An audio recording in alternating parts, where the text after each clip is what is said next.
Okay. No prep D&D. No prep D&D. D&D. If you just dialed in or you have been listening to myself, the premise is I do zero prep. I never do anything outside of the session. When the session is on, I am on. And we're going to start the campaign with a campaign starter pack from ChatGPT. I'm going to ask it a bunch to generate a bunch, and I'll roll a dice and pick one from that random list. So as of right now, I still don't know what we're doing. And then I'll just ad lib DMing everything. And these kind gentlemen here have got 2 level 3 characters. Shannon, do you want to talk about your level 3 character first, since you have not read it? Yeah. In the spirit of no prep D&D, I've clicked the random button and haven't looked at what the character is. Let's have a look. Currently called Shandor.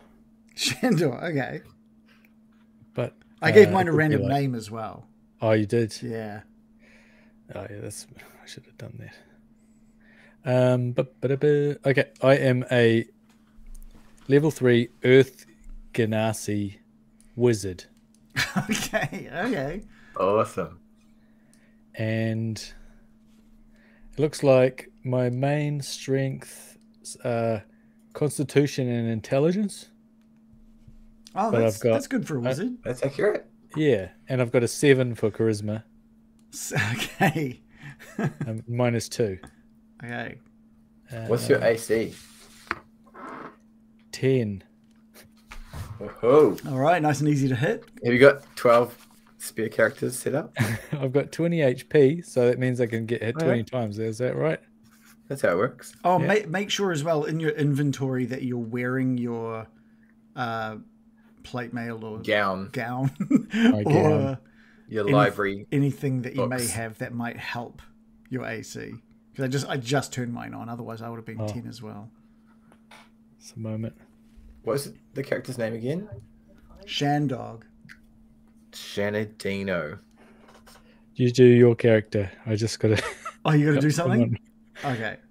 All right. I've done something similar. I've gone for a random D&D character creation through D&D Beyond as well. And I have a Goliath, a level 3 Goliath Artificer, which I think is fantastic. Just this massive Goliath that wants to make things. Makes tiny things. Yeah. His name is Kualai. Kualai. Like the beverage. If there's a beverage called Kualai, it's exactly delicious. like that beverage. Nice. Yeah. Alrighty. What's your HP and AC? HP is 24. Oh, so I'll say that he's got his main strengths are strength and constitution. And he's not very wise, and he's not very intelligent, which is probably not great for an artificer. Armor class AC of 14, hit points 24. And he's got a small robot that he takes everywhere with him. Is that robot got a name? I think he just calls it like robot. Nice. And I think it's not that it's small, but it's that it's somehow really just like 5 pieces of metal pushed together, and it somehow is alive and working. Oh, it's alive. Like, yeah, like it's a robot, so alive in the sense that a robot is. Yeah. Is it a parakeet? It's like if you were to see it, it would be like 5 pieces of corrugated metal just like leaning on each other, but it somehow moves around. Oh, like a mini shed. Shed that is like, alive. That's the best he can do. That's the best he can do with his artificer skills. All right. It obeys my commands. It shares my initiative count, but it takes its turn immediately after me, and it can move and have a reaction of its own. So basically, it's an extra character. Yeah. Okay. All right. What we'll do now for the next maybe 45 minutes. If you guys just talk about your characters, and I'm going to do some prep. No prep. What are you talking about? The whole point was no prep. Okay, so I've asked ChatGPT to generate me 6 Dungeons and Dragons campaign starters, 2 lines each. Oh yeah. And I've just clicked the button and it's done that. I haven't read them yet. I'm going to roll a d6 somehow. I might even roll a physical d6 because I have plenty of those.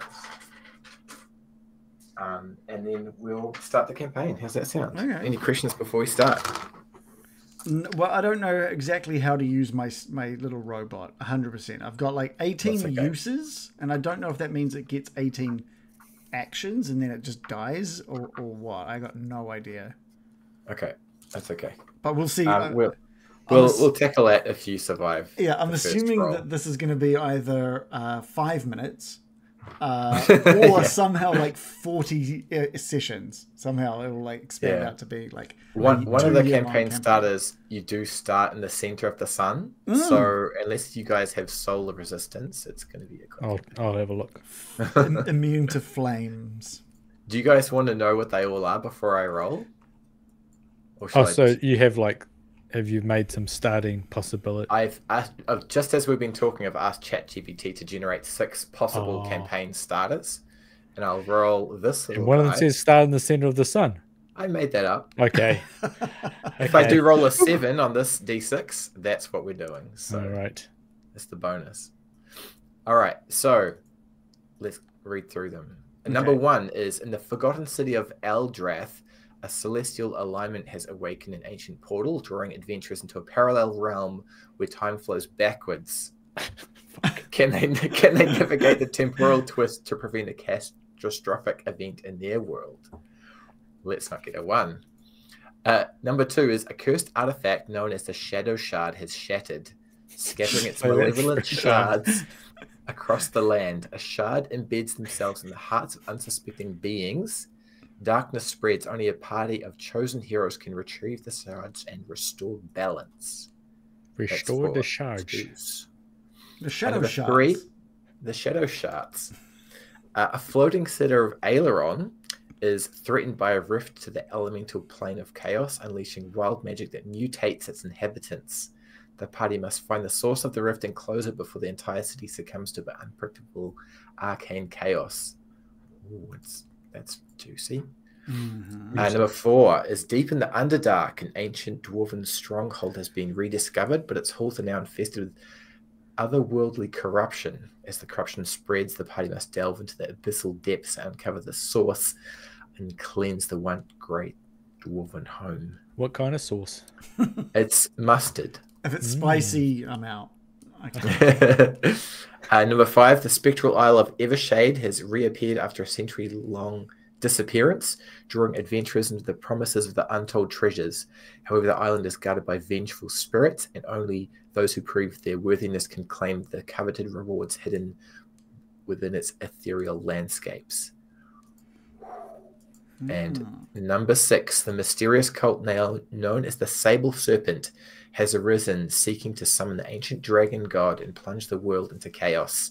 The party must unravel the cult's cryptic rituals, thwart their dark plans, and confront the high priestess in a climactic battle to save the realm from impending doom.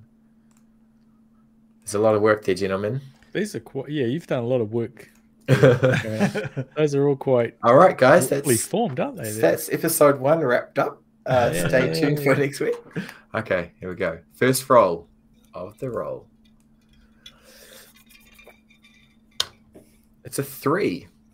So what we've got is the floating city of Aileron. I'll just reread that first bit and then we'll kick right into it. Floating city. Floating city of Aileron is threatened by a rift to the elemental plane of chaos, unleashing its wild magic that mutates its inhabitants. The party must find the source of the rift and close it before the entire city succumbs to unpredictable chaos. Well, unpredictable chaos is certainly going to be. I like that. Yeah, I think that's great. For no prep D&D, that's perfect.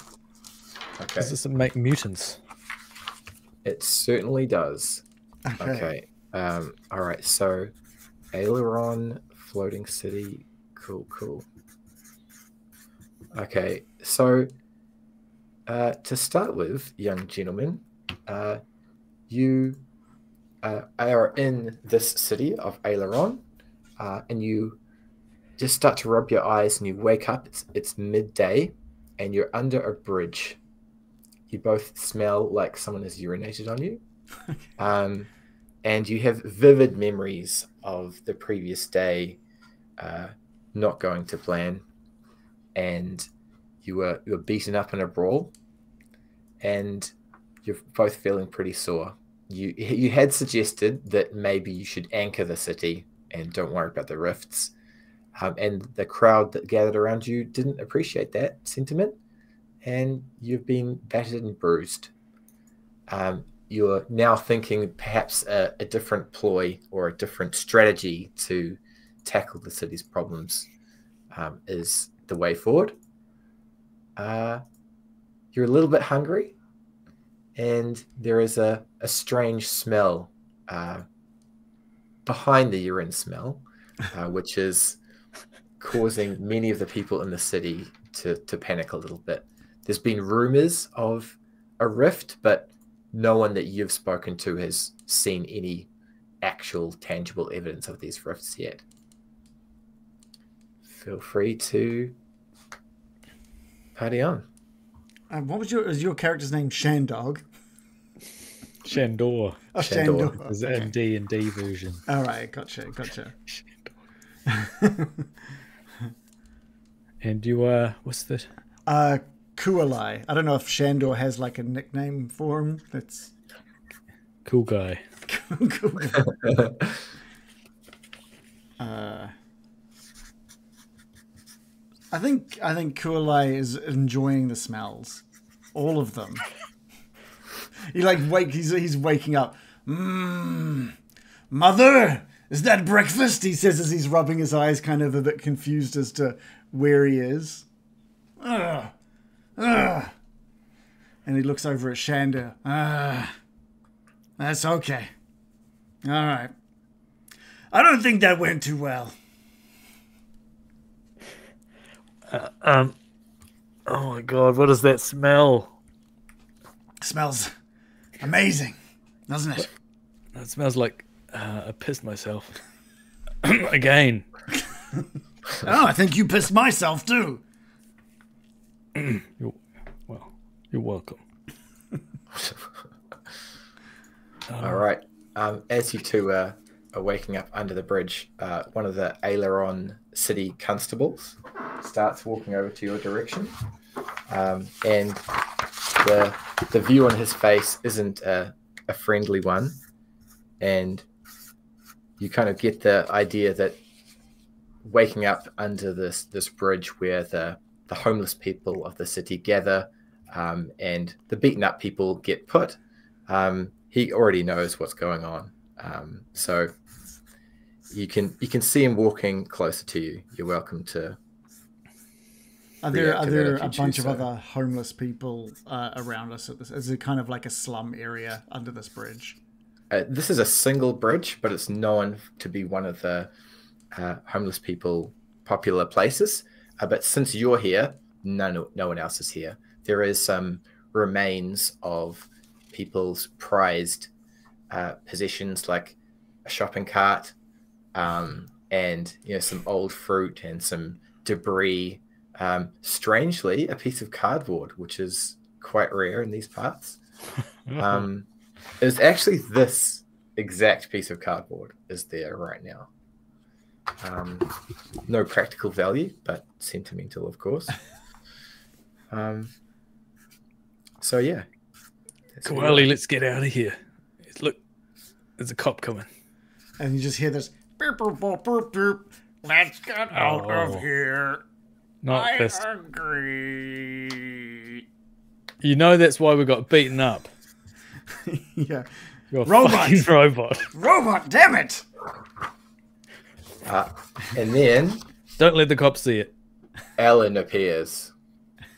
Alan. Do we know Alan? Do we remember him from the previous day or? Guys, that was not great. Memories flood back to you that Alan barely tried to control the crowd, but there's many of the crowd, only one Alan. He tried to keep the peace, but he didn't do so well, and you guys got beaten up. During that time, Ellen made himself scarce.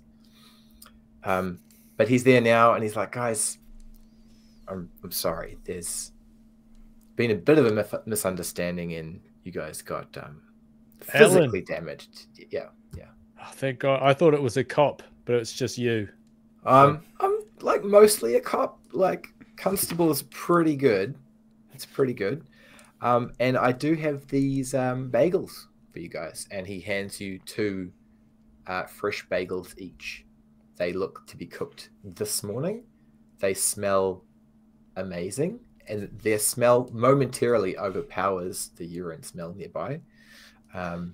And you can see there's a bit of flour on his pants, like he was intimately involved in the creation of these bagels. Is he just claiming it's flour on his pants, or is it actually like flour on his pants? How did these holes get here? Roll perception for the flour. Oh yeah, okay. This is a good time. I've for our stream, I've just put up a little chat log so people can see rolls as we roll them as well. So, what did you need from me? A perception roll? Perception, yeah. With a -1. That is an... Oh, wait. It does both. It does 2 rolls. I'll take the first one. 13. And I'll turn off doing it 2 rolls. Do we have roll 20 or something? No, I've, if you open up the... there's a chat log that has all the rolls. Cool. Okay, so with a 13, you can ascertain that's definitely flour on his pants. And you see a little bit of flour underneath his fingernails. And you're pretty confident that he was involved in baking these bagels for you. He's holding one. He instinctively goes to hand one down to Robert. And Robert's like, we will thank you. And it just slides down the front of one of his sheets of corrugated iron. It's onto the ground. Delicious. As it hits the ground, you see Ellen's eyes just go. That's on me. Yeah. So you guys are good, right? You're happy with my performance, and you wouldn't mind filling out a survey in the next little while. I'm taking a bite out of my bagel, and as I pull the bagel away, a tooth comes with it. Some blood. I just sort of try and pull the tooth out and stuff it back away. In the hole. Alan, I'm going to have to think about your performance review. I'm sorry. It's a nice bagel, but... Yeah. I'm sorry about that, guys. A little bit pissed on. Yeah, that's not great. I'll totally have a chat to the council about the whole "it's Sunday, violence is free for everyone" rule. It's been working pretty well for a while. It's a terrible idea. Yeah. I normally enjoy it. Yeah. Okay. Unless you guys, I'm just gonna get going. So thanks, guys. Bye. Alan. Yeah. Have you heard anything about an actual rift, or is it just a rumor? Roll persuasion. Oh, persuasion. -2. Come on, Shandor. Well, I think that's a 1. What? Plus -1 equals -1. Oh. Ellen looks at you, and he just smells a little bit, and then he's just like, it's just where you guys were at, and he doesn't finish the sentence. He just starts to walk away. I'm gonna throw the bagel at the back of his head. Get out of here, Ellen. All right, roll bagel attack. Okay. Roll a d20 to see if you can hit him. Just a d20? No. Yeah, just a d20. Oh, yeah, raw d20. Raw D. Raw D. Oh, it says roll. Okay, here we go. 4. With a 4, the the bagel slips out of your hand as you throw it, and it just tumbles across the ground like 2 or 3 feet in front of you. Not far enough for Ellen to hear. And he strolls off down the path. As he does so, you look up from around the bridge that you're underneath, and you see the familiar cobblestone paths leaving different directions throughout the city, and the wooden shacks of people's homes nearby. It's not a particularly affluent area or affluent area, and it's busy enough that you see a few people around the paths as Ellen disappears down the path out towards the distance, but no one's looking your direction. It's a cloudy day above you, and you're open to do whatever you want. Are our characters, like, I assume they're like born and raised in this area? Or are they just visiting? Like, what's the scenario for these characters? Do they have homes to go back to, or? Yeah, so Aileron has a quarterly port with one of the mountain towns of Ugaboot, and it uses that time to get on new people into the city who are normally land dwellers, and you can choose for your own characters whether you boarded Aileron at the most recent quarterly docking, or you are born and raised in Aileron. If you choose to be joining from that city, you can be elsewhere in Faerun if you choose to. Shannon, you're looking startled. You can go first. Are you a Aileron resident, or are you born from elsewhere? I'd say I've been here for a couple of years and regretting it. As a Earth Ganassi, I don't know what I went to the air. Yeah, that's exactly what happened. I reckon Kualai had heard of Shandor as this like up and coming wizard, and has traveled to come see him to see if he can like figure out what's wrong. What has he done wrong with Robert? Like, how he knows how he put him together, but doesn't totally understand the life that it has inside of it, and was hoping to get some answers. I think that's so. He's kind of been up here. He's been traveling, obviously, with Shandor enough for them to be very outspoken about something last night and get beaten up. Yeah, it was about rifts. Was it? That's it. Did we decide to say to Moor the correct city? Yeah, so it would make sense from an outsider to Moor the city, thoroughly investigate it, and get rid of any sort of rift sort of problem. Unfortunately, to the natives of Aileron City, being a floating city, that's their whole vibe, and mooring it in a permanent fashion, although practical to root out the rifts, was very insulting, and thus the beatdown on Sunday Violence Day. That's okay. It's gone against their vibe. Correct. Fair enough. So it's Monday now? It's Monday now. Yep. No Violence Day. Midday Monday. It's not a violence day today. Okay. Baking Day. Baking Day, exactly. Everyone bakes. Yeah. As you two are contemplating your bruises and your bagels, you hear a scream. Did you hear it? It's not even Beatdown Sunday. What's going on? Don't tell me it's passed over to Beatdown Monday, or they're expanding it. The Mondayization of this Beatdown Day. Rickety robot just starts like clomping off into the direction like it's got a mind of its own. Just somebody screamed. And it's like walking in towards that direction, just getting away from Shandor and Kualai. Goodbye. This fucking robot. Let it go.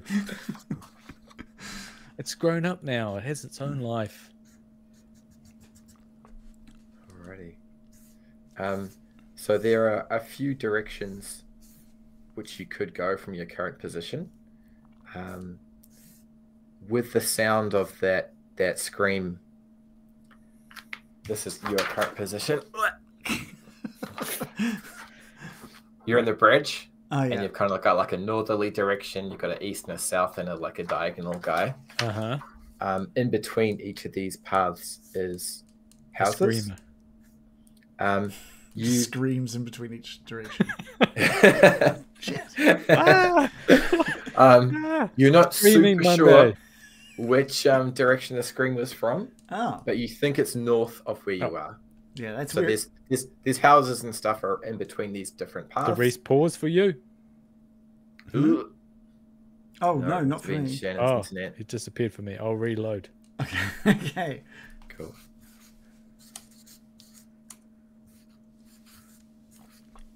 How's it going there, Reece? You doing good? Woo! Let's go.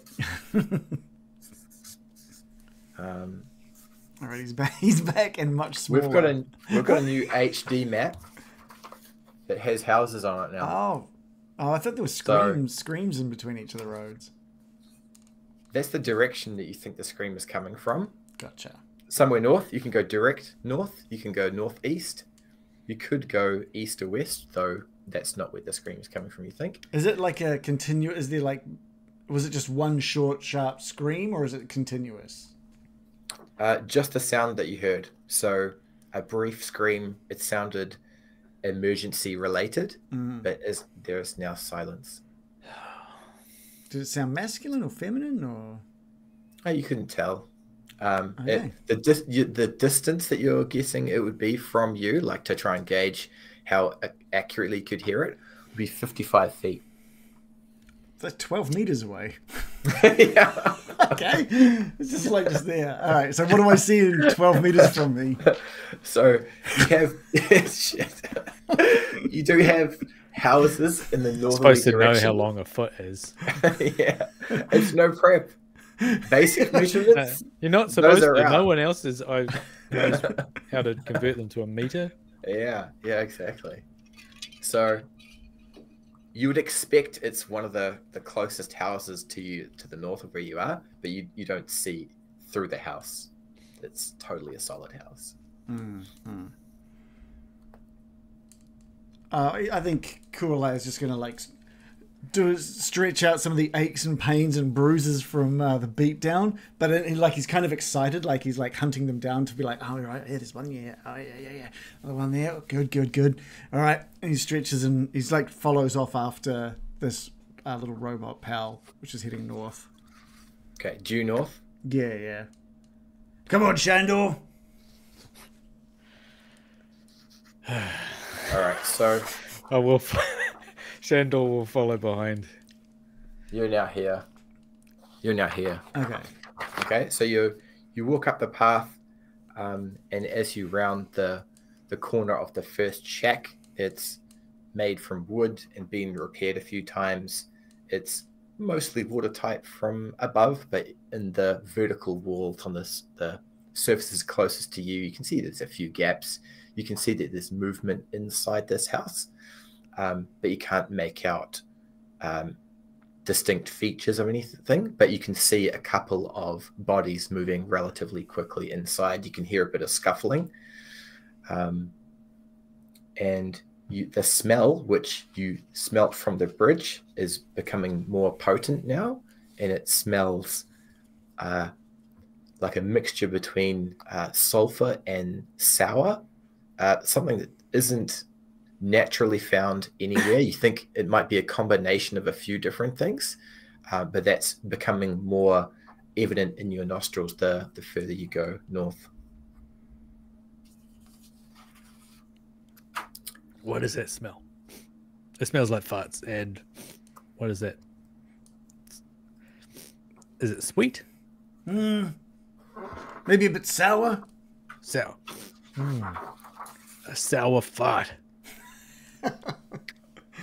That's gonna go perfectly with my piss. Perfect.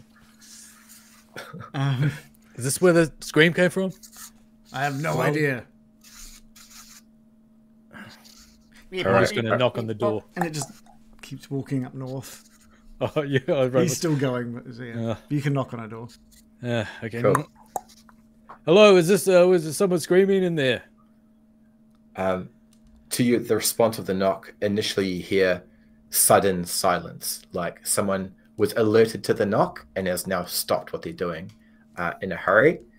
And then a moment passes, and then hurried scratching and the sound of wooden furniture falling over. And then you feel a rush of air as the door next to you shudders and a layer of dust comes off the front of the door as if something has run into the door on the other side. And then you can hear something scratching at the wood on the far side of this door. Hello? Scratch if you want me to open the door. The scratching continues furiously. Hey, you're pretty strong, Koali. Do you want to pull open this door? And he just like slams into the door. As if he'd been waiting ever since he woke up for a chance to do this. A door slam. Roll strength, Koali. Strength roll. A 15 total. 12 plus 3. Oh, no problem. With a 15 total, Koali punches out the wooden hinges of the door and it just splinters them across into the ground. The door itself falls over vertically onto something underneath the door, which is now scrabbling to try and get itself free. And you can see there's a liquid being spilt onto the ground underneath the door and a cry of pain. And at this point, we're going to roll initiative. I think we found the screamer. I heard another one somewhere. Yeah. Maybe. Right. Initiative. Kualai has rolled a 9. All right. Oh, there we go. A 2. Okay, we've got a 9 and a 2. And I guess I got to roll. Is there like a D6 button? Oh, there's the Down D the button. bottom left, Yeah, there's cool. a bunch of D's. D's. Oh, did that do it? Did that roll it? No.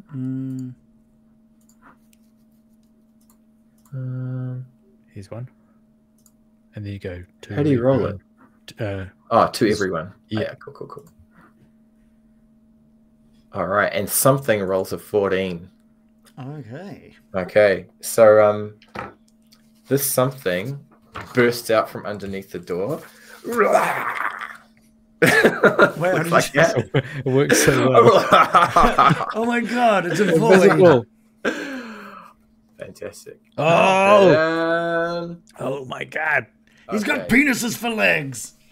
Exactly.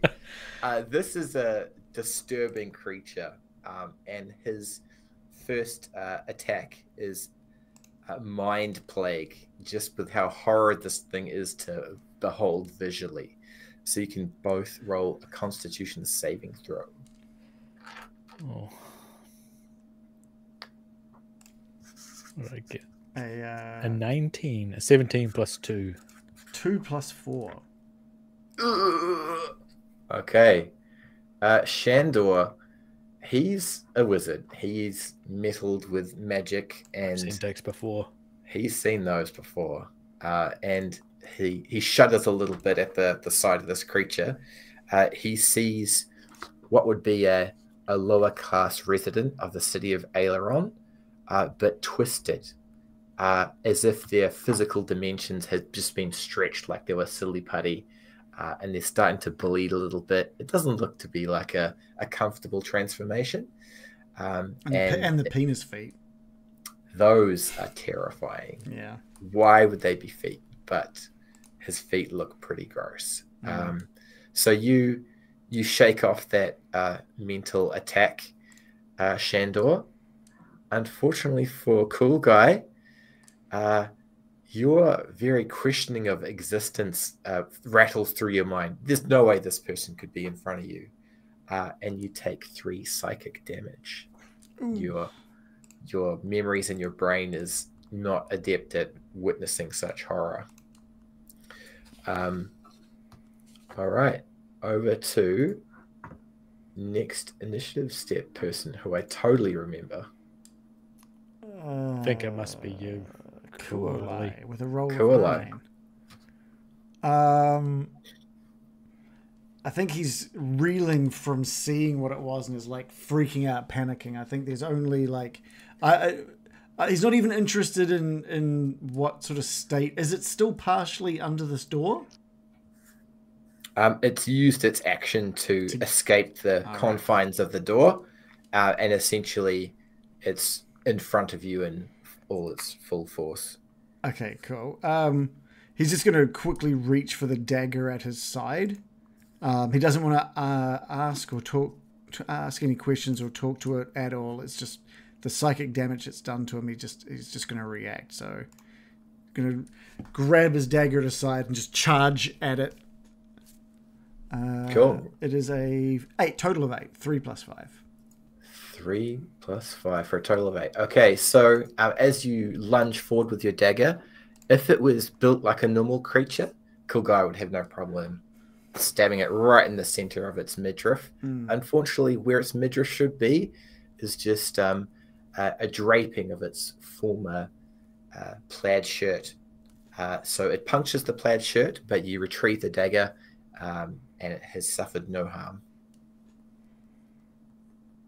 Okay. Any bonus actions or anything else you want to do? What bonus actions do I have? Not much. You're a robot guy? Oh yeah, robot guy. I think he was walking up the road still to the north. So after hearing the door being smashed and hearing Kuolai scream out, he's just going to use his action to catch back up and just at the end of its turn, it just sort of like wobbles, clanking into the door sort of frame from outside. Cool. And that's exactly what Rowboat does. All right, Shandor, over to you. Well, I don't have that much stuff. I've just seen this act of bravery by Kuolai, stabbing it. I feel sorry for this thing. Something horrible has happened to it. I have to put it out of its misery.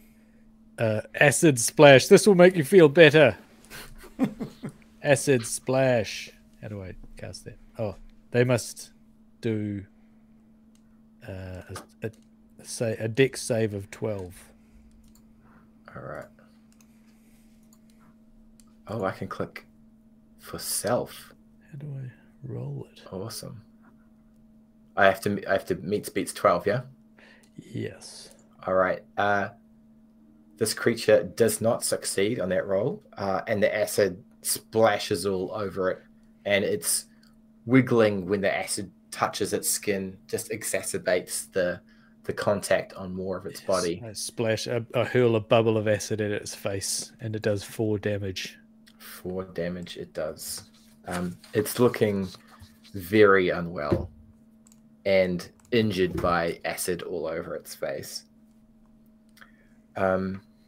Anything else from you? I'm going to look around. I'm going to actually poke my head in the door and see if there's any other strange creatures like it. Cool. You poke your head in the door, and as you peer in behind this creature, you can see an ordinary low-class Aileron city house.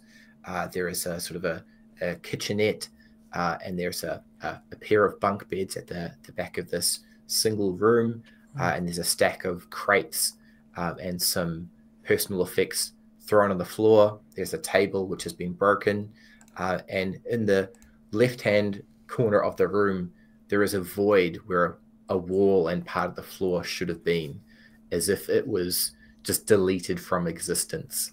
And there is just smoking, burnt-looking bits of wood bordering a semicircle type shape in the corner of the room. Roll shabby chic. Roll shabby chic. Roll Arcana. Arcana. Okay, I've got a +2 there. Yeah. 6 + 2 for 8. 8.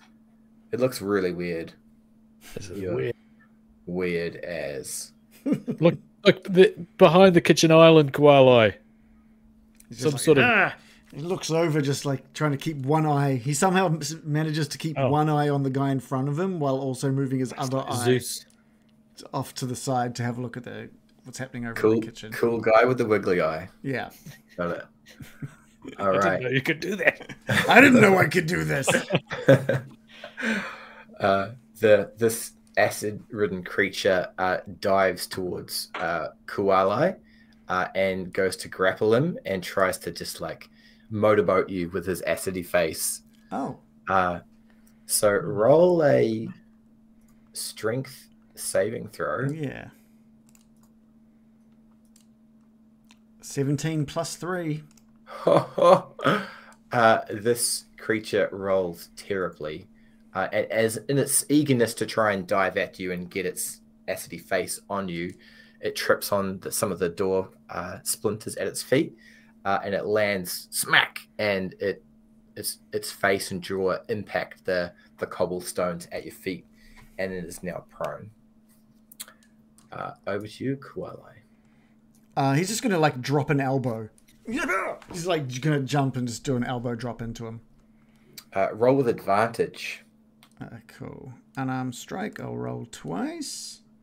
First roll is an 11 plus 5, 16, and the second roll is 12 plus 5, 17. So we'll go with the 17. Nice. We're gonna. Can you roll your damage as well? Yeah, it's just an instant 4 bludgeoning damage. Oh, beautiful. All right. You can paint like dropping his elbow, since his face is impacted into the ground. He's literally trying to just land all of that weight onto the back of his head. Right. And that's what happens. You drop a few meters using gravity to accelerate yourself. And in an almost anime style, you go doof, doof, as the elbow hits into the back of this creature's head. Feel free to add flourish, which defeats this monstrous creature.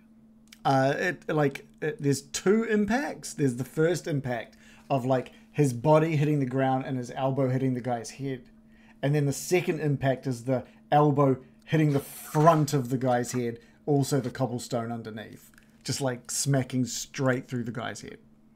Nice. And with that, this creature is stationary. It is no longer putting up a fight, and there is a goo that sprays out like a dandelion pattern underneath the door in its head, and it is dead. At this point, you realize that there is a few of the local residents who have peered out of their windows and a half-open door and has witnessed some of this event, and you can just hear shit from one of the residents just opposite you, who looks to be pretty shook up. But initiative is over to you. Cool, like stands. He's just like wiping all of this like stuff off his elbow. Ugh. I hate when that happens. Careful of that acid. Thank you. Sorry about that. Thanks, Jojo. Here's a handkerchief. Thanks. Dirty old handkerchief. Robert, go make sure those guys are okay. And so like, Robert goes, beep, beep, beep, beep, okay, and just like trots off to the other house to make sure everyone's okay. Yeah, keep going. He'll sort them out. Mm-hmm. I believe that he's able to be independent now, Kualai. All right. You've done well in raising him. But what the fuck is that? And they point to the weird mutant blob that is now being murdered by you. I think Kualai's going to like grab the back of him and just kind of like hold on to whatever clothing there is to hold on to, and just like pick him up to get a look at like what's left of him. All right. Both of you can roll investigation, and since you're helping each other and you're not under duress, we'll go with the better of the 2 rolls of the both of you. 16 plus 4 for 20. We'll go with that because I rolled a total of 2. 1 plus 1. Nice. Okay. So with a total of 20, looking at the injuries of this once person and putting it together with the bizarre weirdness you saw inside the house, the scream from earlier about midday on Monday, you're putting together that this would-be resident of Aileron has transformed into a Riftborn, is what they'll become coined as in the days following. Did I just coin it? You just coined it. You mentally said it in your head, and already that sounded pretty good. That sounds pretty good. Looking at the remains of its hippocampus, you could tell that it lost almost all of its intelligence as soon as it was touched by that rift. And it had a couple of coins in its pocket. And it really liked bacon because there was bacon on the floor and in parts of where its mouth should have been. It would have been an awesome lunch, but not anymore. It died doing what it loved. I'm going to take the coins and put it where its eyes would have been. You know. Just as cool guys holding it uphill.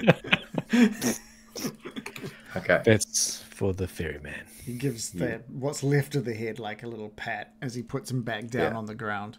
Right. At that, the neighbor lady. Another one.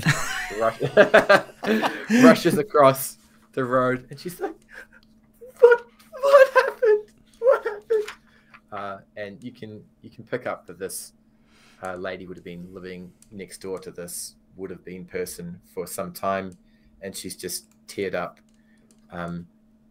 relieved that she's not needing to lock herself in her room for much longer across the hall, but she's very upset. Hello. Did you know this poor soul? Yes, that was...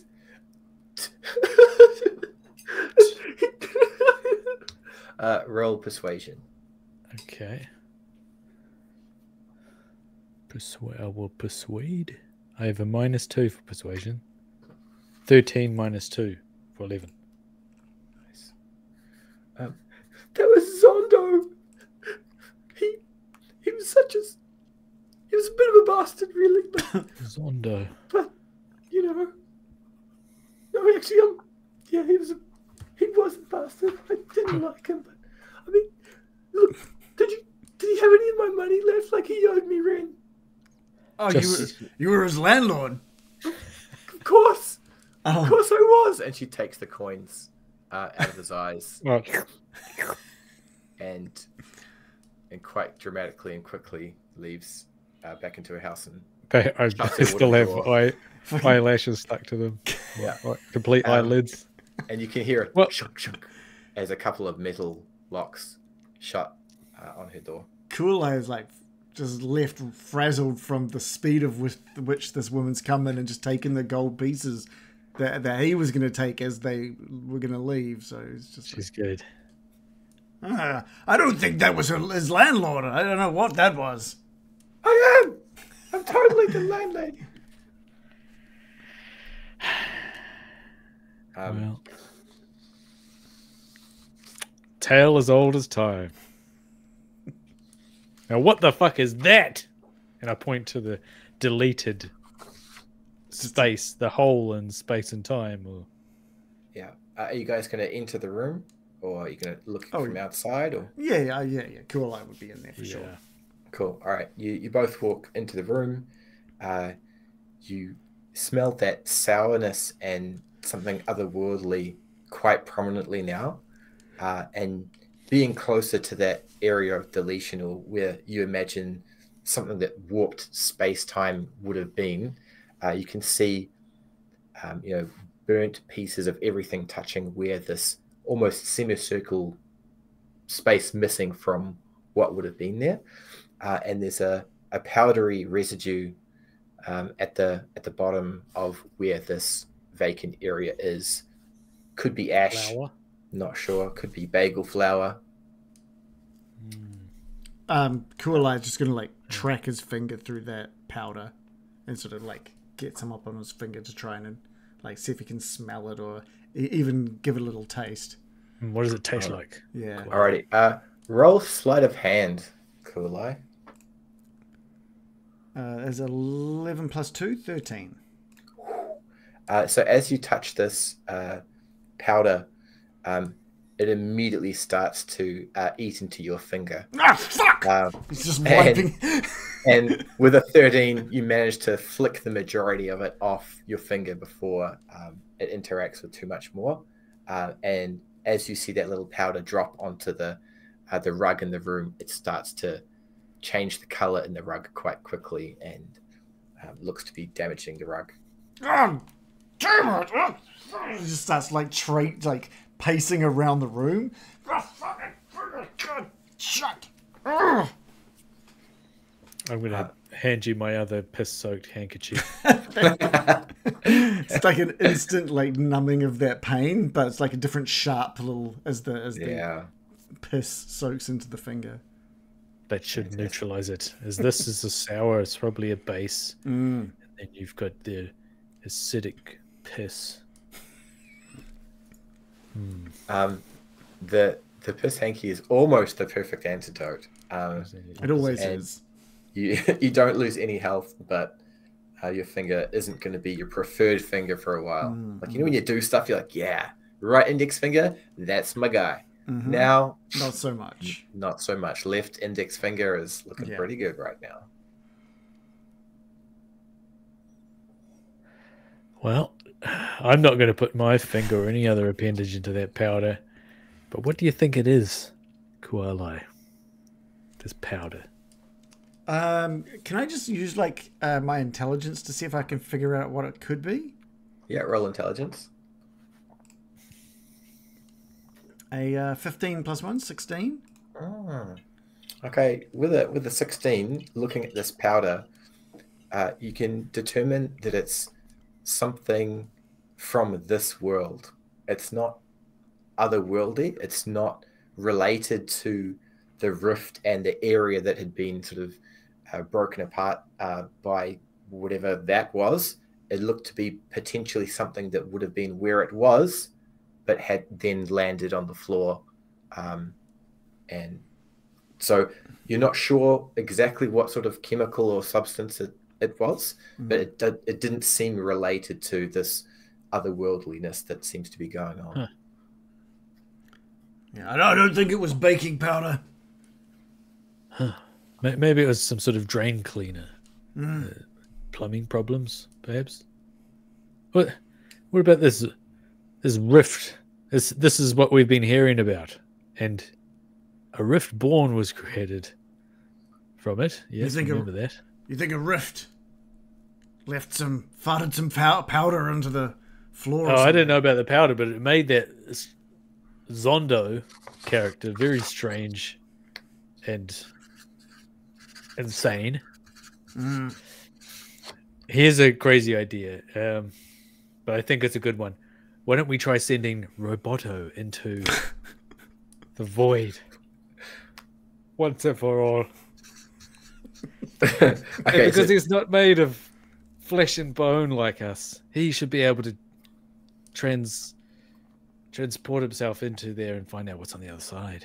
So just to clarify, there looked to be something that deleted whatever part of that area of that house was, but that's not there now. It's just not there. There's just like ash and there's a little bit of powder in the bottom of that area. But you can imagine like the Terminator. You know how it goes, whoop, that ball comes in, and then it's left just a naked guy like that, but no naked guy.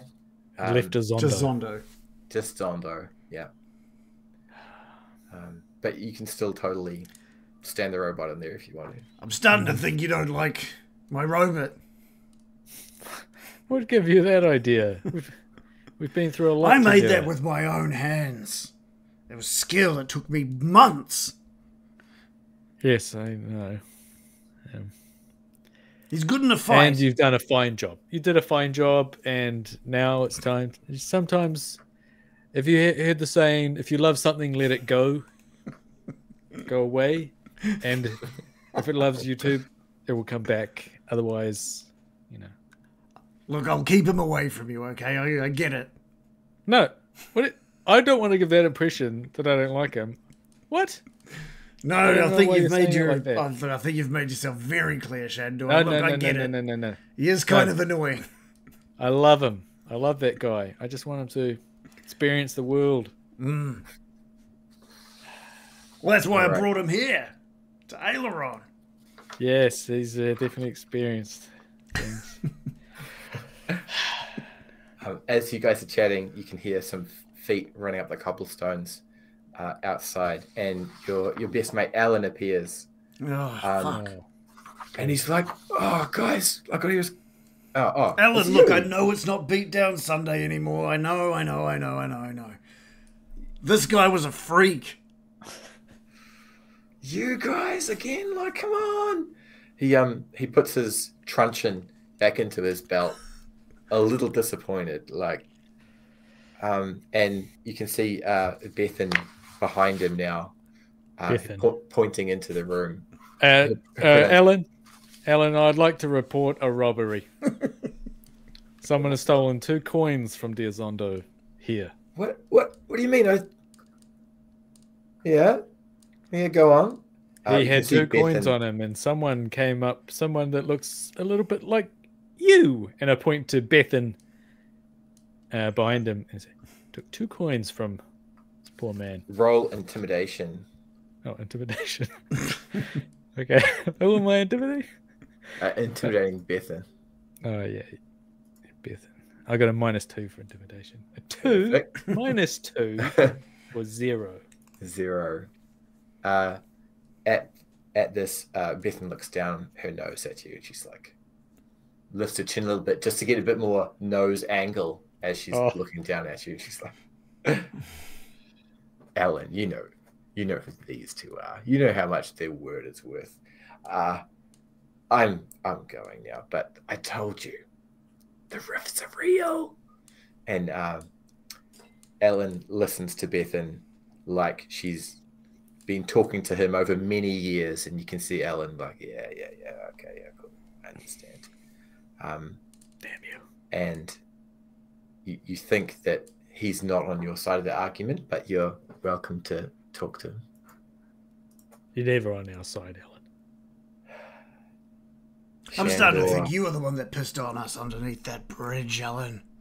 Hold on. Flashback. Oh, well, like, you guys, you would have remembered me running away. Like, I totally ran away at that point. And Bethan's like, yeah, he did.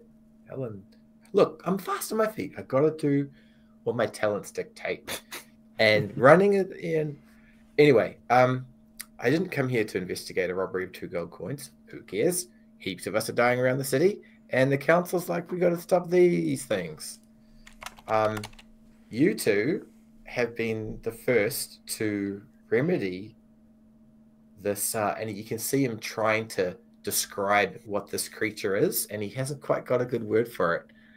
Riftborn.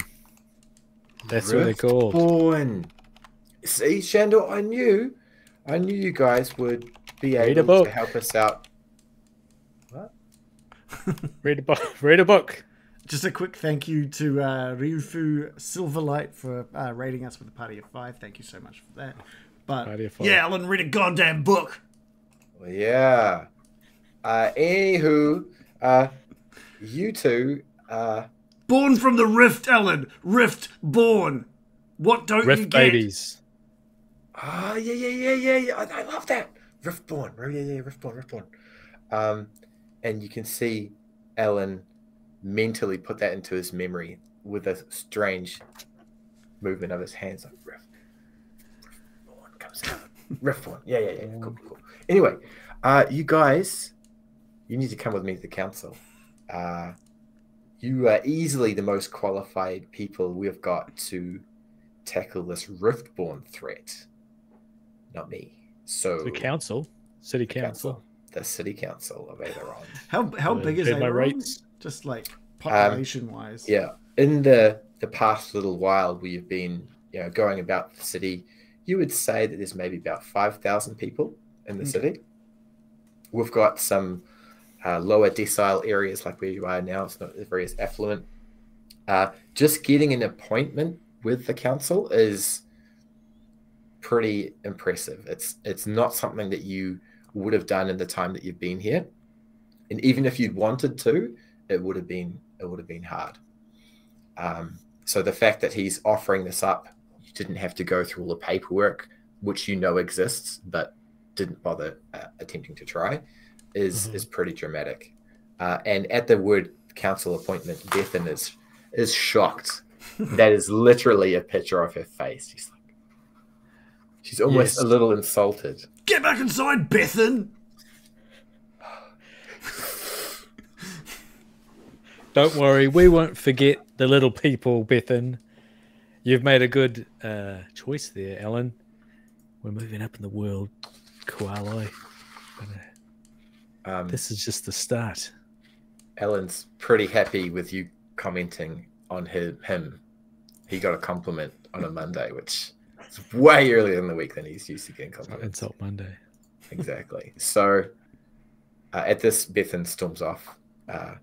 And you can hear her slam her wooden door louder than she needed to, just across the road. And Alan looks like he's ready to move you on to the council. You guys are ready to go? Yes. Yeah, let's... Get boop up. Ready. Oh, fuck. Right. God damn it, Robert. Koala, roll intelligence. Oh, this will be good. Oh, that's good. 16 plus 1, 17. Yeah. When you make that commanding motion that you've got this innate relationship with the robot, he knows what's up, and he pivots to your direction and is quite willing to obey your any specific command for the next good period of time. I know, that's part of the character. Yeah, that's...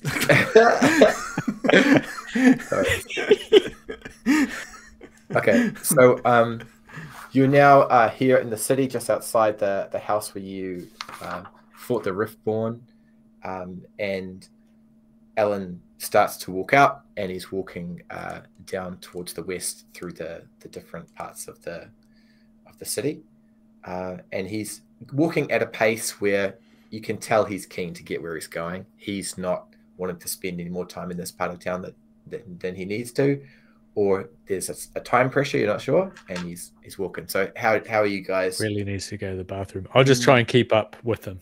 Yeah. Trying to keep up. Cool, I'll be asking. So how many of these Riftborn have you come across, Alan?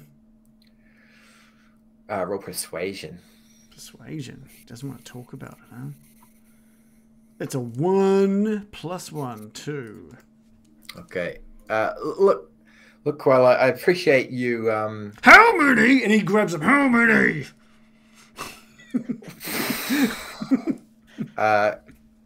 Alan is pretty shook at the physical interaction on a Monday. He's like, what are you doing? And you can see instinctively his hand's gone down to his baton. And he's going to just change his face from the idiot type expression he's had on most of the day, where he doesn't really feel like he needs to pay much attention to his job, and he's going to look you in the eyes. He's going to be like, no, step back. Roll intimidation. Yeah. Let's roll intimidation. He gets a 23.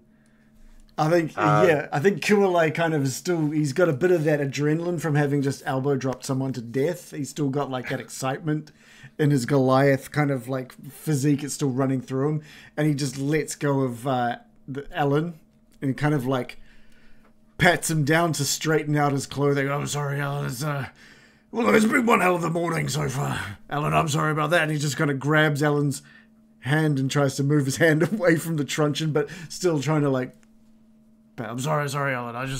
You're saying that we are the ones that are going to help this. I'm just trying to get an idea of what extent that you've already come across. I'm sorry. I've got to use my words. Oh, okay. At this point, you you notice a few of the scars on Ellen's face. You wonder if he hasn't always been a constable, and if in his past there was something else that was going on. And at this point, he takes out his truncheon and he uses it to direct you in front of him. So he's walking you in the direction of the cobblestone path, if you're going to allow him to move you, with Shandor behind him. So rather than him being in the lead, you're in front of him and he's walking you forwards. Will you allow that to happen? Down.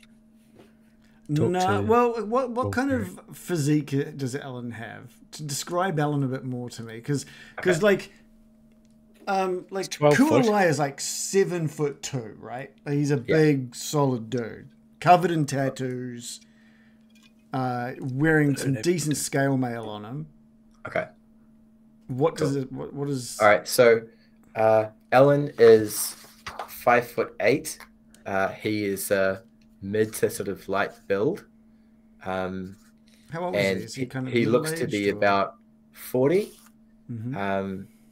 And if you looking over him at a bit more detail now that you're right up in his grill, you can sort of see a sort of a stubbly beard, and underneath that there is some scarring on his face. He's got a long-sleeved constable's shirt on, which is a dark blue with a yellow collar. It looks to be very poorly cared for. And he's got dark blue pants, which seem to be pretty worn, some black shoes, which have got shit on them. So you would, if you want to spend a bit more time eyeing him up, I can give you more. No, that's all right. So he's kind of like got his truncheon out. He's kind of pushing it against Kualai's side to try and guide him in front. Kualai... Sorry. Just before he puts pressure, Shandor, you can react. You said you're going to say something.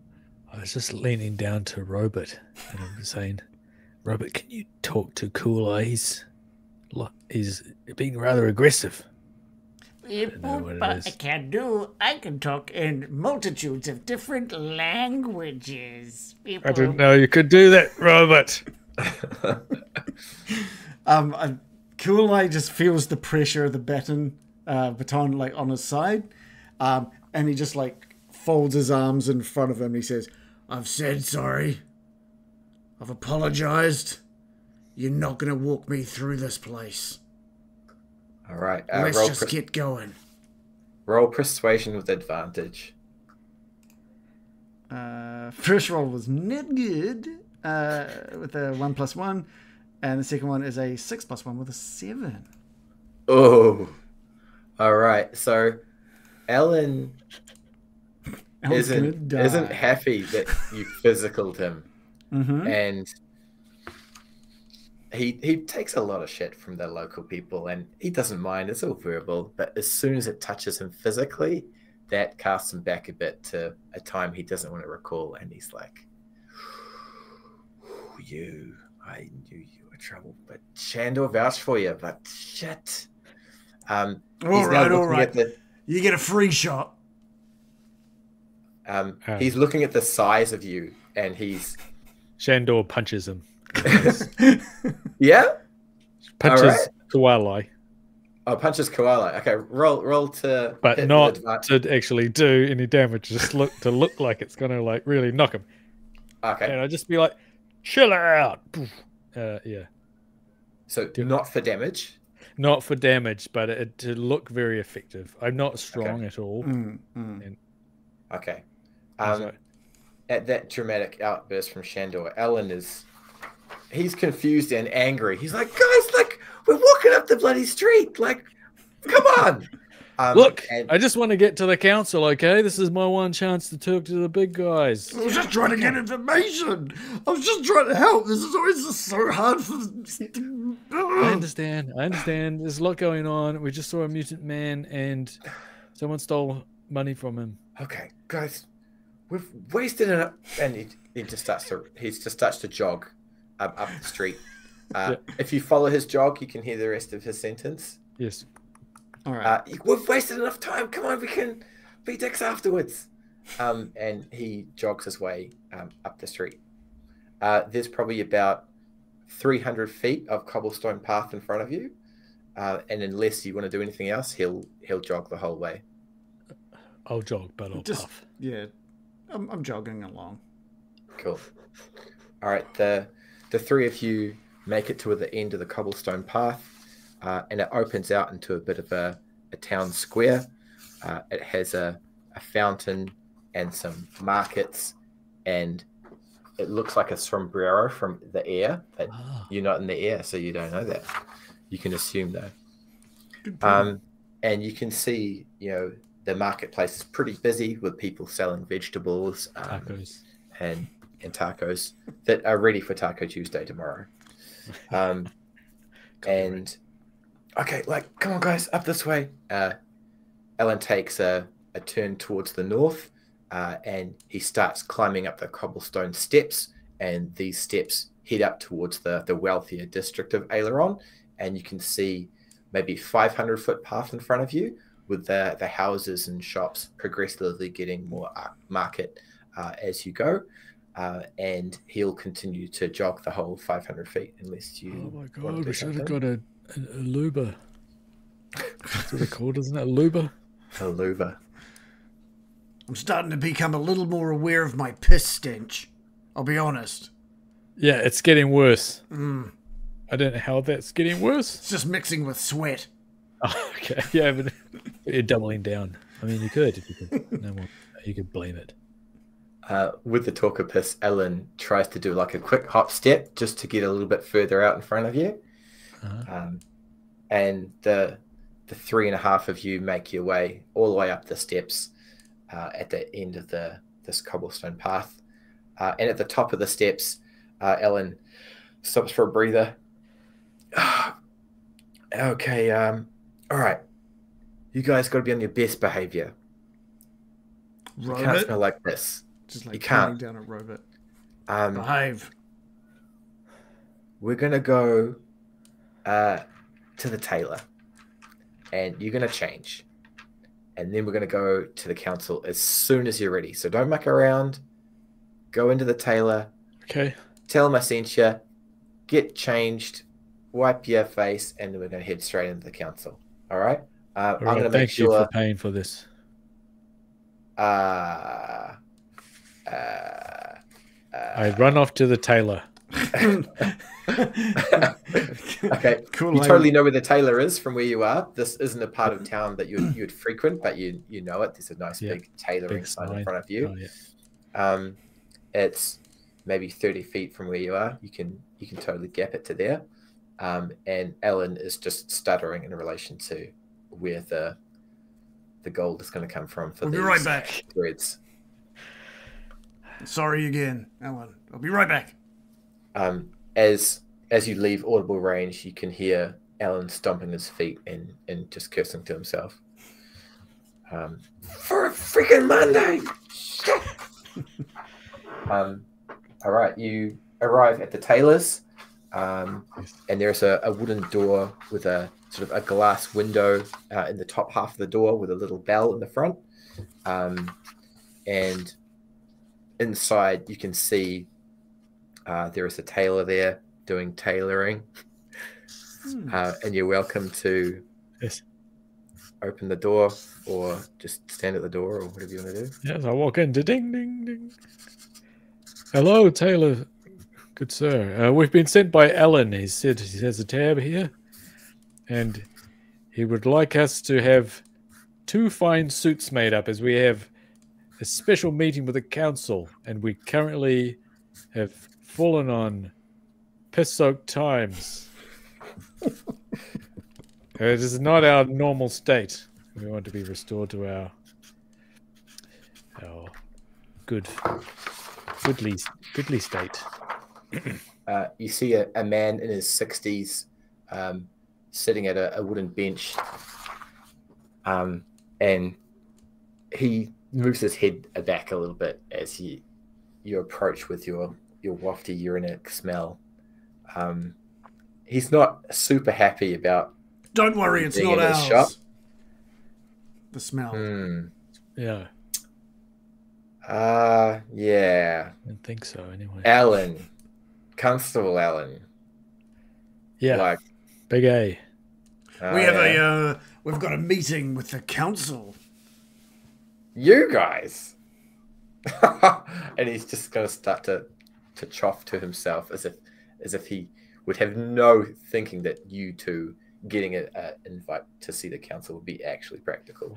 Well, you may scoff, Mr. Taylor, but you'll realize that there's a lot of strange happenings happening in town, and there have been Riftborn being born, and we happen to have just dispatched with one, and so our services may be needed in other places, and so the council does think that we're worthwhile. At the mention of Riftborn, he puts down the piece of leather and the needle in his hand, and he's a little bit more curious. Like, I've heard of those.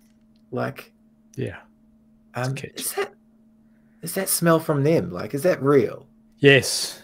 It smells like piss, but it is actually rift juice. Okay. Roll persuasion with advantage. Okay. 1, 2. 12 plus 2 for 10. And a 5 plus 2. 5. Wait. Plus minus 5 2. minus 2. 3.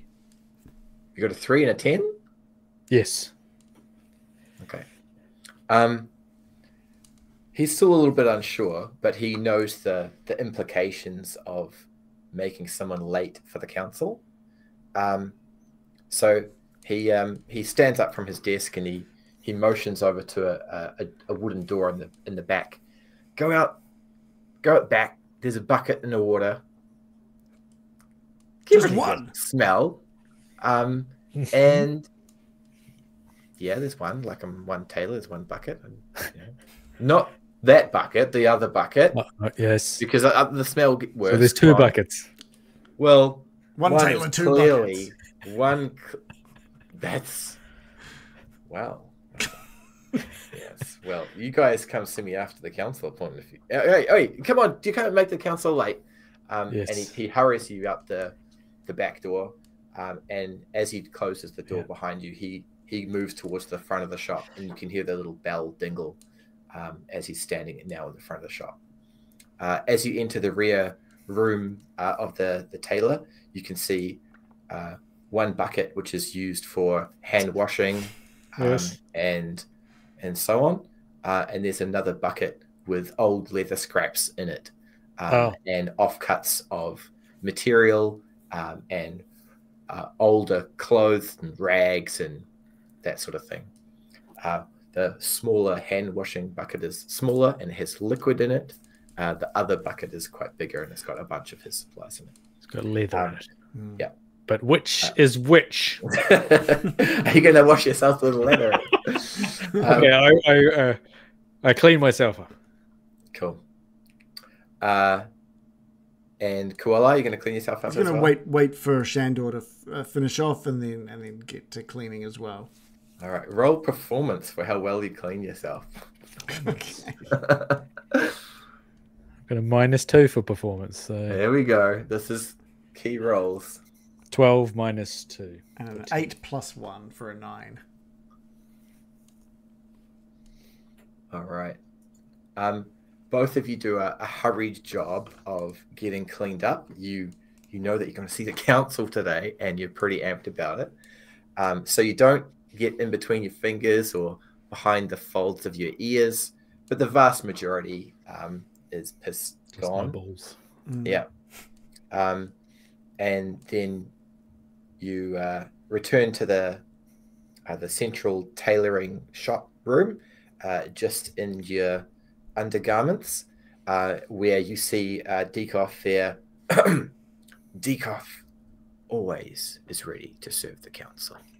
You can imagine during your cleaning time, he would have had a chat to Ellen, and he's holding some garments in front of you, which are bright yellow, with a red filigree around the collar, which looks similar to the garments that you know that the council wears, though the colors are a little bit duller, and they look to have been worn multiple times. And you can imagine different people who need to go see the council will put these garments on, and then they get returned and so on. Well, I was hoping for a white leather suit.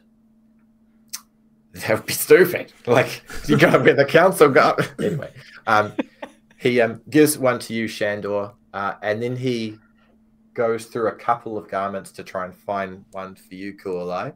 He'll just put on whatever works. Like, it doesn't have to fit perfectly. If the pant legs like only go up to his middle shin and stuff like that, that's okay. Yeah. It's got like a midriff showing, so you look like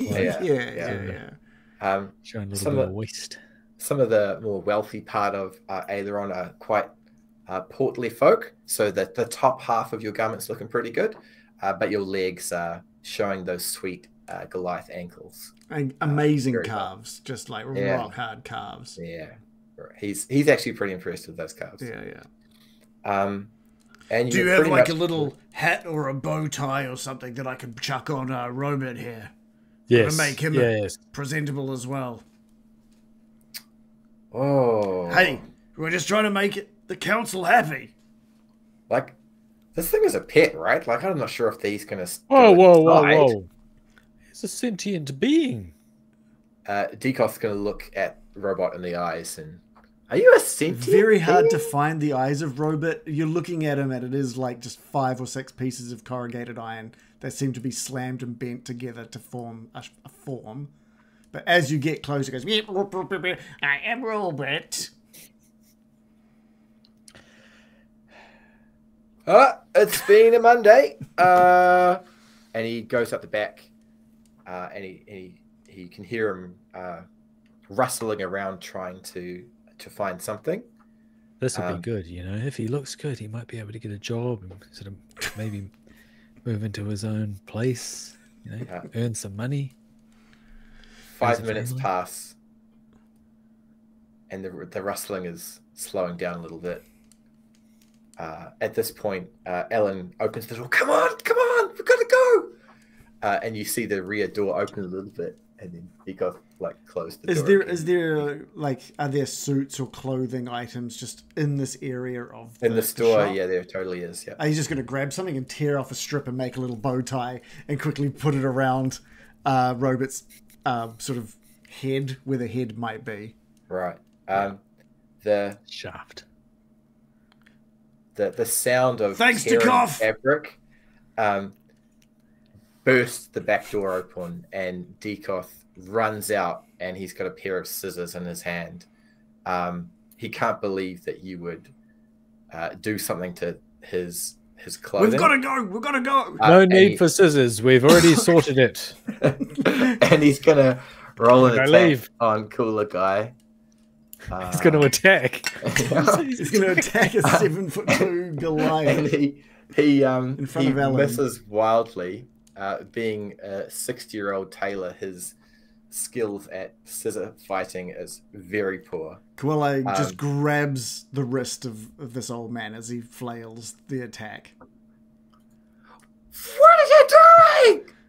That was a feature piece of the summer collection. Shh. And he just places his finger over his belt. Shh. We've got to get going.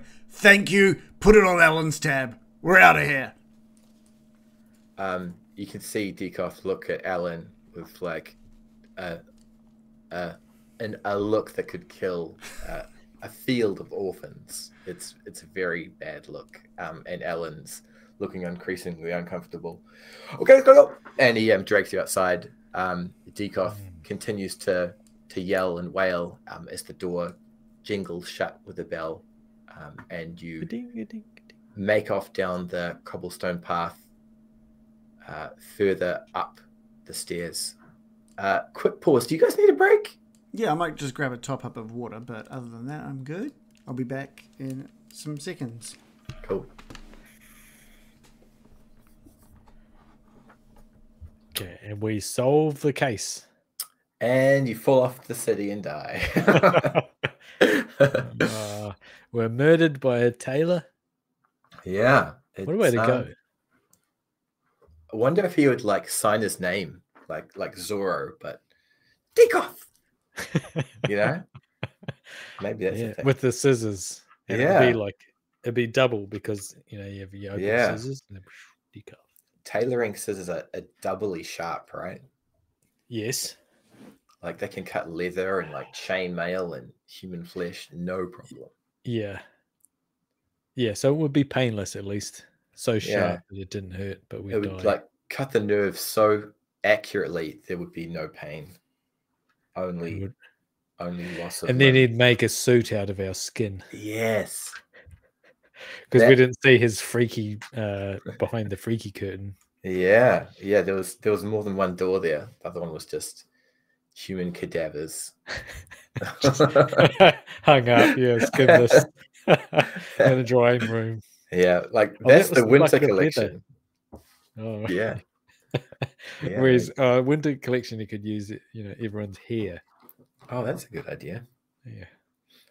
He was actually the end boss, so you guys have already escaped that combat, so we're doing well. Goodness me! Imagine if he became a Riftborn. Oh, I can now. The whole council will be Riftborn, I suppose. Oh, that's a good idea. Here's Reagan. I will return in 30 seconds. Certainly. Hi. All right. We were just mentioning that you've already bested the boss, which was Dickoff. Nice. So that's convenient. How you handling some DMing? Do you enjoy when players just do whatever they want? Yeah, man. Like I can't say that my entire thing has been derailed, but it's certainly different on this side of the DM screen, right? You're like, yeah. But that's not what I was thinking you'd do. Yeah. How are you finding it? You're doing pretty well considering you've got 0 prep, man. Like really well. Quite impressed. Thank you. One frame ahead, right? I suppose that's all you need. That's it. Yeah. I do like that Alan does not like being pushed about in any way physically. I like that. Yeah. That could have been interesting. Cool. I was ready just to kill him. If anything was, if that intimidation roll had have just been like a 2 or something, I think he would have just like killed him.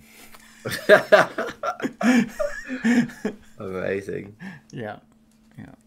I'm trying to be a Goliath without being too Goliathy. I don't know. Oh yeah.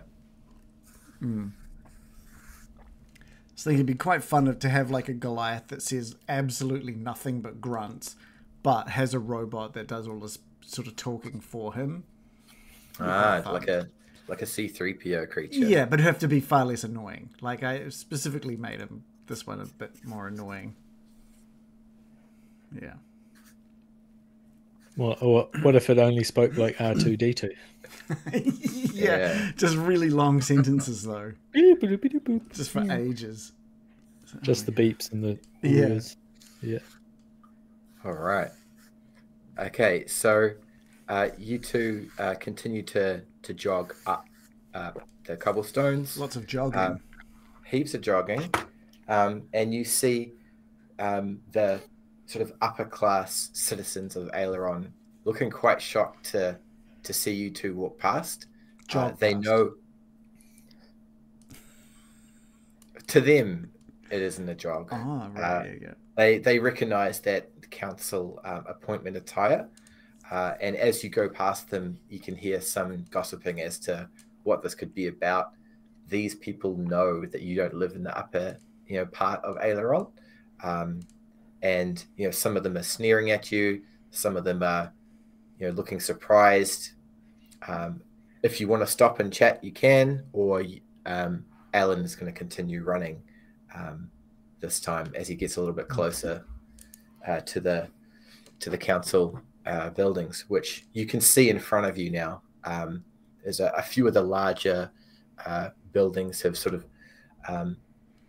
moved as you've moved, but you're the ones moving. The buildings stay in the same place, but you can see a taller structure with a bit of a steeple. You've heard people talk about it. Depending upon where in the city you are, you can see it from a distance. You know what goes on in there. And you're probably about 30 feet away from these council buildings. So if there's anything you want to do before you enter the council, you can do it. I'll just be panting and saying, "Good day. Good day. Good day." Kool-Aid's just been like waving and smiling. He hasn't picked up on the sneers. He's thought they were just kind of a weird way to smile. He's just waving back. We're wearing yellow with red ruffles. I imagine we look a little bit like jogging Ronald McDonald's. Accurate. You get a mix of respect and disgust from the locals. The fact that you actually greeted them, you can see some of the older residents be like, "Yeah, like this," and them sort of talking to their fellow citizens that he made an effort. He's got an appointment. This guy knows what's up. And then some of the other residents are like, "Well, like we know where they come from." And there's a bit of a debate. And you make it up to the door of the council building. At this point, Ellen stops and he's panting and he's just catching his breath and he's looking for his drawing of himself, which he doesn't pull out because that'd be weird. But there he is. He's still Alan. He double checks the contents of his uniform. He makes sure that his collar is relatively in a presentable fashion. He looks at you two, sees that you've got rid of the majority of the smell, which he's delighted about. Though you can tell he's still thinking about he'll have to deal with the tailor after all this mess is all cleaned up. Guys, we're going to walk in. You're going to bow. Then you're going to listen. Then we're going to leave.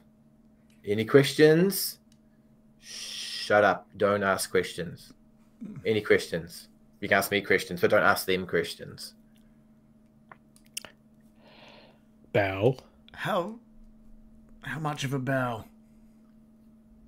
Like just a little. Maybe your shoulders and your forehead, like a little, like just the classic. Okay. Just the classic aileron bow. You would have. Oh, is this your first time? Yeah, no, no, it's not our first time. Christ. Well, it's I knew the previous council. It's the same. It's the same thing with the bowing and the listening and the shut upping. Like bow, listen, leave. You got it. Bow, how about we say a few things to them, say that they look nice. Introduce them to Robert. Robert. Maybe we'll go with your plan. If they talk to you, then that's fine. And at this, there's a knock from the inside of the door.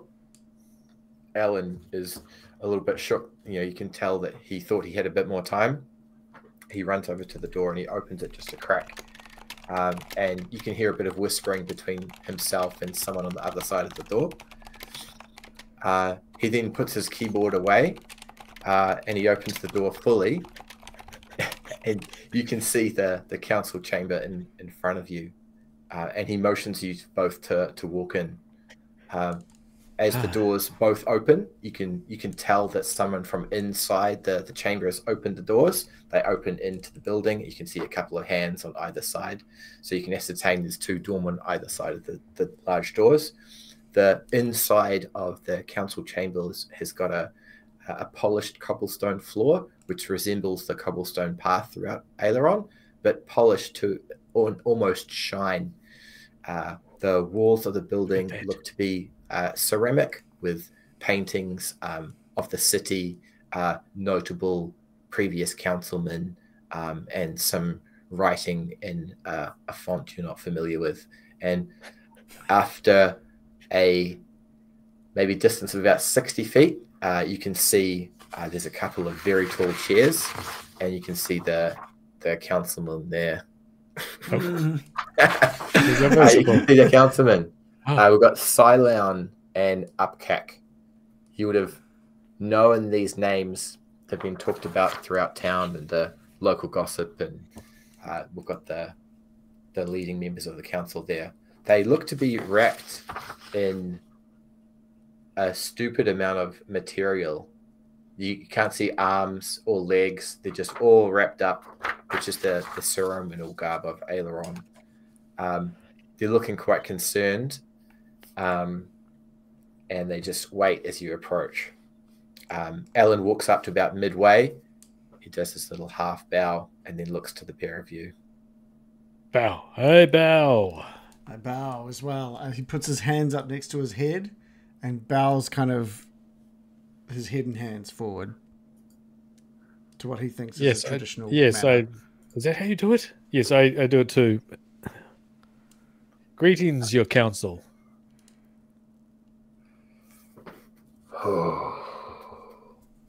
Ellen, you can go. Ellen looks quite surprised at the fact that he's being dismissed at this early on. You can go, Ellen. And Ellen looks surprised, walks past you too, and leaves. You turn and you see the doors close behind him with the two guardsmen either side of the door, who are both holding a long pike and are clad in armor. They lean their pikes over the door behind you, so it looks like they're not allowing you to leave. And Cylon wiggles in his material throne-like thing. Have you really gotten rid of one of these Riftborn?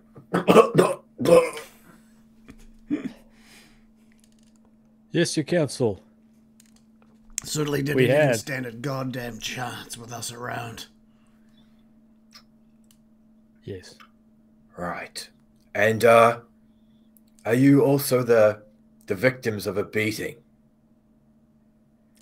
Yes. From Sunday Violence Day. Yeah. I was talking to Upcack here, and Upcack, who is an elderly woman with very thick glasses, looks over at Cylon. Not these ones. She looks very dismissive of you. Cylon looks back at you. Look, just forget the councilness for a minute. How do you get beaten up on one day and then manage to defeat one of the almighty Riftborn on the next day? Like, I'm struggling. You can even reply. I'll give you that. You can talk to me. Cylon. Well, we were taken by surprise by a large number of unruly civilians, I suppose. I wasn't actually looking, and I got knocked out. I suppose. I don't know. I don't actually know what happened. I woke up. I can't remember, but I assume there was thousands of them. So there's your answer. And these Riftborn, 12 foot high, clad in stone armor, breathing fire. How did you defeat one of these? Look at this guy. And look at this. And I shoot an acid ball at the wall, and it burns a hole in a tapestry. All right, roll to hit. What do I roll? It's a. No, the tapestry has to roll a dex save. Okay. So, on the wall, you've got some sweet tapestries. You've got some just more bland or wally parts. You're aiming at the tapestry. Yes. Or okay. Roll a d20. As long as you don't get a nat 1, you can hit the tapestry. If you get a nat 1, then you can hit boring wall. A 6. All right. So your acid splash leaps out of your hand, hits the tapestry, and starts melting away the bottom tassels of the big hole. Yeah. Big hole. Makes that sound too. Cylon is taken back. And you can see his arms like instinctively try to move, but he's wrapped up in his material throne, so he can't actually move. What on earth are you doing, man? Don't worry. I won't aim it in your direction. But just imagine that tapestry was a 12-foot tall, stone-clad beast from the rift. He looks very convincingly over at Upkick, who just looks a bit shocked that you'd burned some of the council building. I don't know. Do we tell them? Silent looks back at the pair of you. You can roll insight. Okay. Let's do this. Both of you. 3 + 1, 4. 15 + 1, 16. Ah, okay. All right. So, by looking at Silent's expression and a few interactions you've seen between Upkick and himself, you can tell that this isn't a typical council meeting. Taking outsiders to their chambers and them talking to you and expecting a reply back is all very unorthodox. From what you've heard from the citizens around Aileron, that just never happens. It's you come in, you get the instructions, you leave, and that's it. So something is dramatically wrong with the city for it to fall to this part. As you're thinking, roll perception, both of you. Perception. 10, total of 10. 11 - 1. Oh, 20 + 1. Oh, okay. So the two guards in armor wielding pikes very quickly make their way up behind you both in a automated guard type reaction type move, as opposed to them coming to attack you. Shandor, you can react if you choose to. They look to be walking militantly, quickly towards you, but they're not got their pikes out to stab you. Oh, so I'm not in danger? I can just swirl around. You spin around if you want to, and you can see them approach. Yes. Cooler guy doesn't realize until they're right next to him. Hold it right there. They ignore you, and they are now within 5 feet of you. They've got their pikes vertically next to you. Cylon leans over his material throne sort of thing.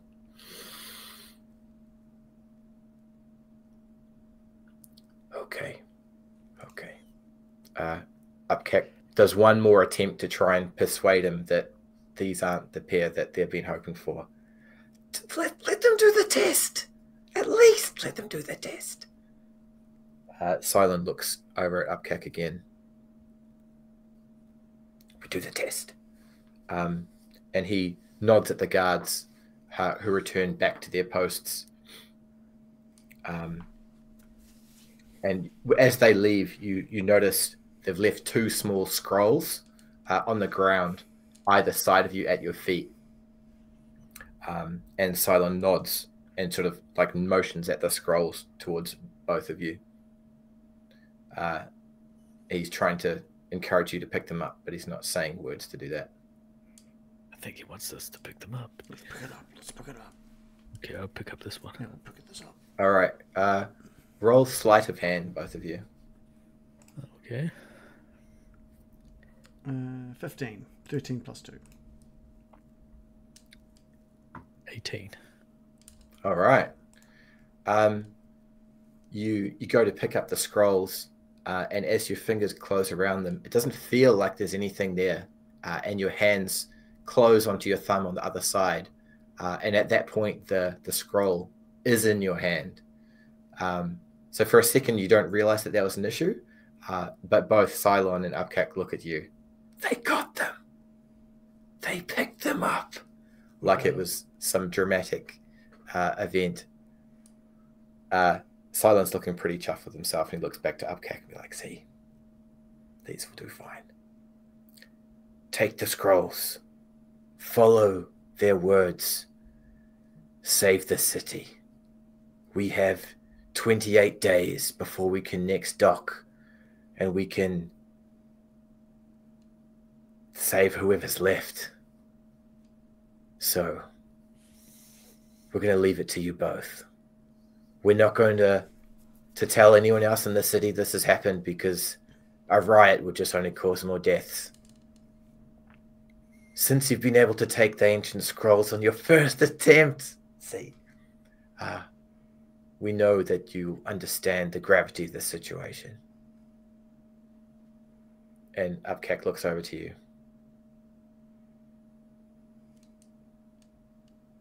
Yeah. Cool's like nodding away. You just nodding away. Yeah. We did it. And we've got this little guy as well. He's just going to quickly, excitedly point down to the pile of trash wearing a bow tie. Yes. Can he do the test, please?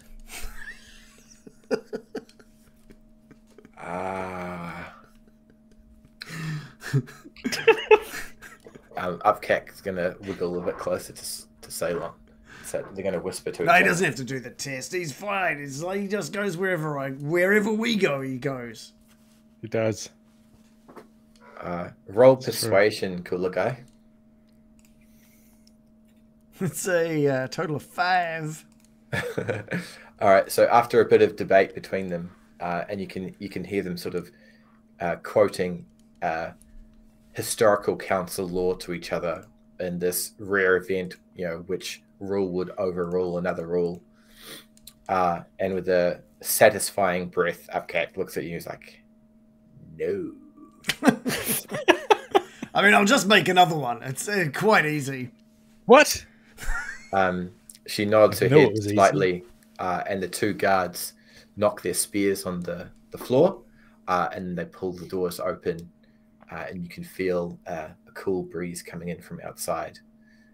They're standing on either side of the doors, looking like door guards do when they want you to leave. Okay. Well, we'll... Do we bow again? Should we bow again? Yes. Let's bow. But I'm bowing as I'm walking away, so it's more like my butt is being shown towards them as I leave. Oh, like in a disrespecty way? No, as in a confused. I'm bowing as I'm walking away, walking towards the. It would look. I have a charisma of -2. Okay. You can hear Upkeck scoff as you leave the building, and the guards shut the council doors behind you, and you can hear some clunking of metal inside the council chambers, which you can imagine to be locks. Or gold. Golden locks. Probably is, isn't it? Yeah. Probably. It was strange because the locks were actually hair, like locks of golden hair. locks of hair. Golden And locks. color was gold. So the Goldilocks. clinking, It's all coming together. exactly. What's on your scroll? I'm going to read my scroll. Oh, yeah. All right. Scroll there. All right, roll sleight of hand, Shandor. Okay, that's a classic reading. 12. 12. So with a 12, your thumbs pass over the wax seal, which has an emblem of the city of Aileron on it. There's a blue seal. It pops straight off, and you're able to interact with the paper as if it's normal paper. Yeah, I don't see what the problem would be. Yeah. There we go. All right. And you just throw it away. Well, okay, so you open up the scroll. What languages do you know, Shandor? common and primordial. Ah, well, this is common, so that's fine. Okay. So in it, you see like a list, like a bulleted list, and it's describing PowerPoint. A creature. So it has 12-foot, stone-clad, fire-breathing,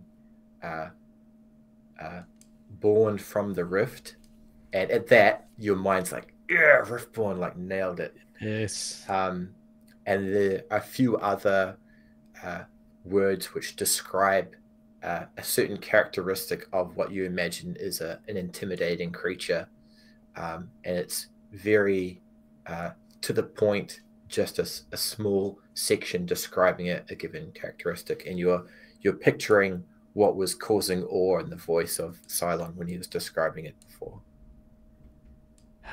These guys, they think that these Riftborn are enormous and strong.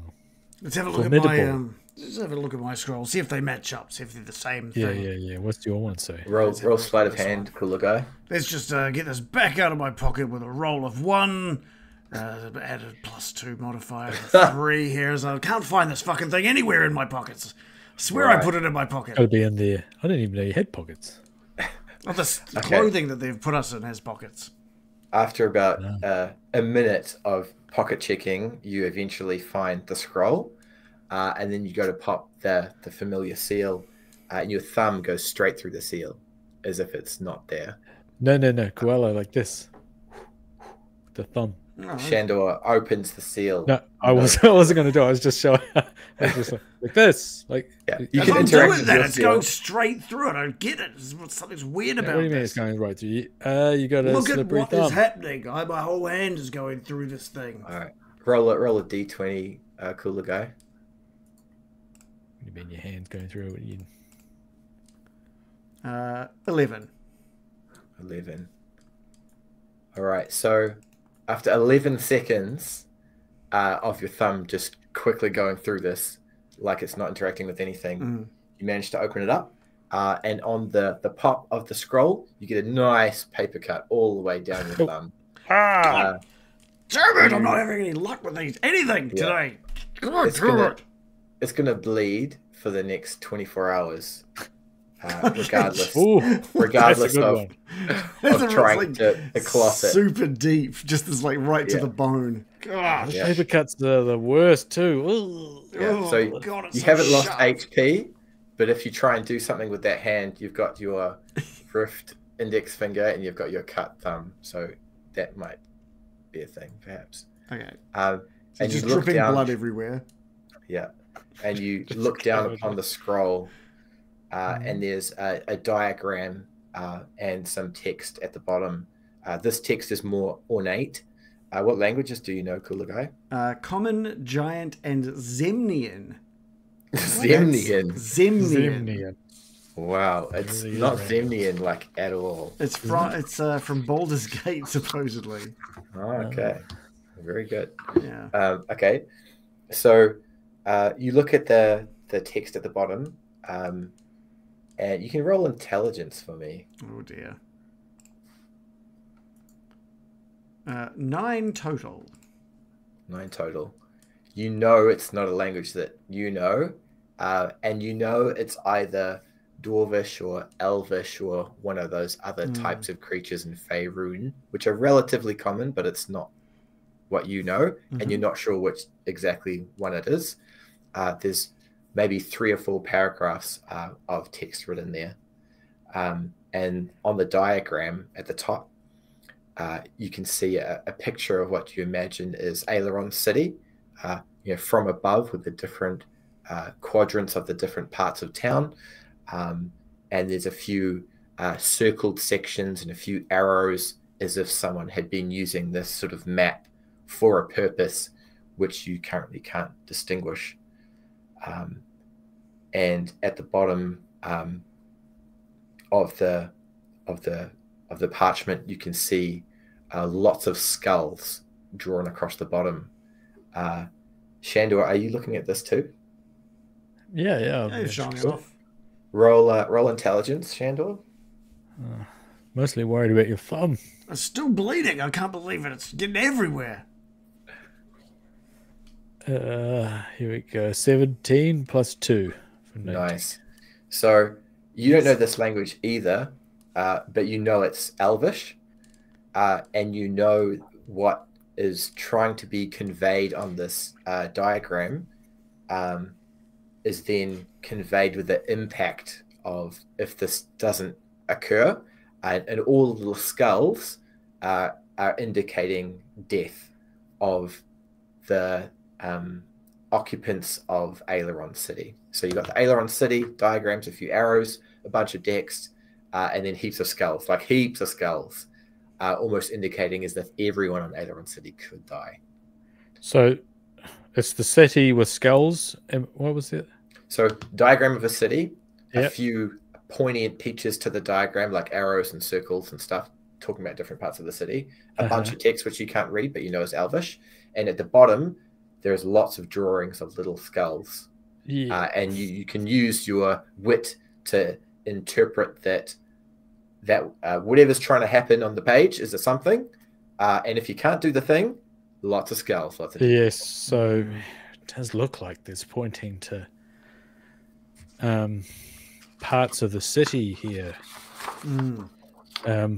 It also looks as if it's written in Elvish. I can't speak. It looks like it's written in priestly Elvish. Priestly. Whereabouts was that house we were in? Can we find that on the map here? Is that on there? Does that it? He's trying to find the house where they killed that mutant on the map, and whether or not it has any sort of notation around it. Right. Both of you roll a d20.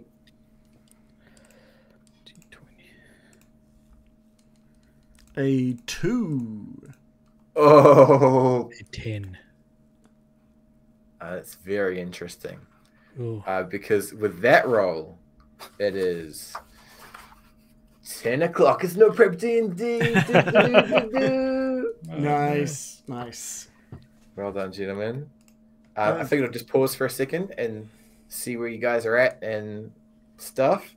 And yeah, It was good. Found it. That was fun. It was great. I enjoyed it, man. It was really good. I love that.